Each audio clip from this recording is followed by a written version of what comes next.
سلام البنات، واش راكم؟ ان شاء الله تكونوا كاملوا بخير وبصحه جيده. مرحبا بكم معايا في قناتي وصفات سيدرا. فيديو اليوم ان شاء الله راح يكون سمك الدوراد في الفرن محمر، وراح نقدموه مع خضر صوتي ومع الصوص تاعو. قبل ما نروحوا لطريقه التحضير ما تنسوش تصلوا وتسلموا على سيدنا رسول الله عليه ازكى الصلاه والسلام. هنا عندي 3 حبات من سمك الدوراد. هنا بعد ما نقيتهم مليح ونحيت لهم كامل هذوك الزعانف هادو هما. عندي 3 ورق من الرند، عندي كمية من الحشيش الكزبر، عندي نصف حبة قارص معصورة، وكمية معتبرة من الثوم. لي زيبيس فيها الفلفل الكحل وفيها زعترة، كمون، فلفل عكري وثوم بودرة وملعقة من الهريسة وشوية تاع كركم. اللي يحب يستغني عليها تقدروا ما ديروهاش. هنا راح نفتح هذو حبة السمك كما راكم تشوفوا بالموس مع الجوانب، نفتحهم كامل مليح ونضعهم بجنب. هنا راح نخلط هاد لاماريناد، نضع كامل لي زيبيس ونضع الثوم والقارص والحشيش الحشاوش اللي هو الكزبر او الدبشه وكل واحد كيفاش يسميه. فوالا هنايا راح نضيف لها 2 ملاعق من الزيت ونخلطهم مليح مليح حتى يمتزجوا كامل هذوك المكونات مع بعض. هنا راح نضع الملح، طبعا الملح خاصة السمك يحب الملح بكثرة. هنا راح نضيفه ونخلطها مليح هذيك المكونات. فوالا راح نجيب هنا السمك وكما راكم تشوفوا راح نملحه كامل مليح مليح من الخارج، وراح نضعه في هذيك لاماريناد، نشبعه كامل بلا ماريناد هذيك، ندخلها مليح مليح بالسمك ونخليها لمدة ربع ساعة نصف ساعة، قد ما خليتوها قد ما مليح باش تتشبع مليح وتدخلها كامل هذيك المكونات. كما راكم تشوفون راني ندخل فيها وين فتحت ثم على الجوانب، وراح ندير من الداخل تاني. فوالا هذه كاع راح نكملهم كامل بهذا الشكل ونخليهم، راح نضعهم بجانب. كما قلت لكم قد ما خليناه مدة طويلة في اللاماريناد راح تجينا يعني بنينة اكثر واكثر.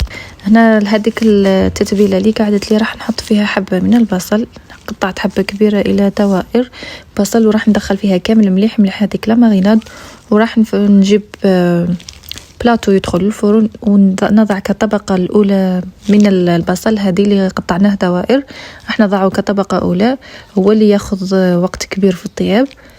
حطوه هو الاول، ومن بعد راح نجيب حبه من الطماطم نقطعها ثاني الى غونديل كما الى دوائر كما راكم تشوفوا، ونشبعها ثاني مليح بهذيك لاماريناد ونضعها كطبقه ثانيه فوق البصل.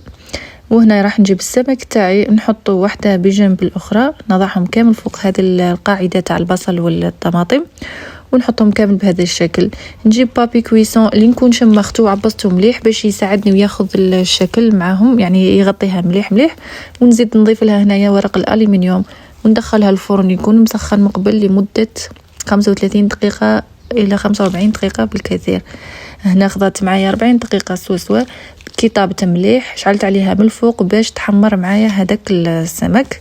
فوالا هنايا كمرافق لهذا الطبق تاعي راح نضع الخضر صوتي اللي هي لوبيا موشتو وزروديه، قطعتهم ودرتهم يفوروا.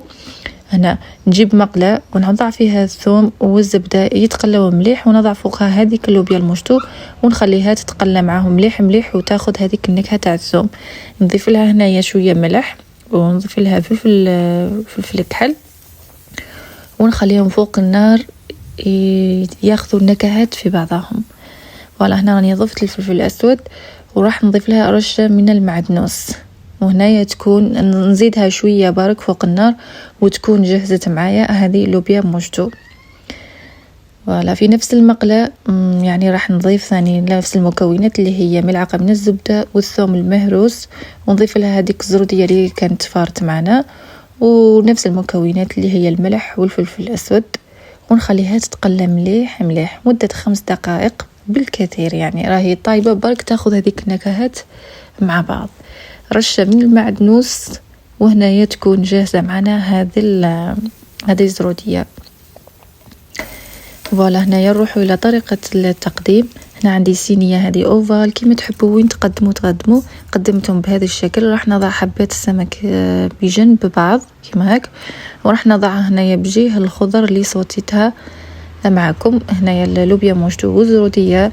وكما حبيتوا تقدموا هذا السمك مع الخضر صوتي او تكتفيوا بهذيك لاصوص تاع البصل والطماطم او ضيفوا معاها الفخيت او الارز نتوما واش حبيتوا. انا هنايا زدت معاها حطيت كما راكم تشوفوا قدمتها بهذا الشكل وزدت معاها الروز ابيض كما راكم تلاحظوا. وهذا هو الشكل النهائي تاع الطبق تاعنا. نتمنى وصفتي نهار اليوم كان عجبتكم. خلوا لي ارائكم في التعليقات وما تنسونيش بالجيم والبارطاج. بارطاجوا الوصفه مع الاحباب والعائله. نقولكم بقاو على خير وتهلاو في رواحكم والى الملتقى في وصفات اخرى ان شاء الله. مع السلامه.